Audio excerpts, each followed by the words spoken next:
لقمان حکیم صاحب نے جو 5 نصیحتیں عورتوں کو کی تھی وہ آج کی ویڈیو میں آپ کو بتاؤں گا۔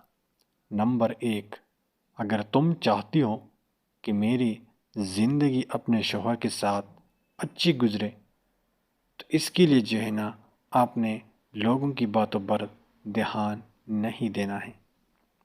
نمبر 2، اگر تم چاہتی ہو کہ آپ کی اولاد نیک اور تابعدار ہو تو اس کے لیے اپنے خاوند سے حلال رزق کی تقاضا کرنا۔ نمبر 3، اگر تم چاہتے ہو کہ شوہر آپ سے محبت کرے تو ہمیشہ صاف ستھرا رہنا سیکھو۔ نمبر 4، اگر تم چاہتے ہو کہ تمہاری زندگی اچھی گزرے تو ہمیشہ صدقہ دیتے رہنا۔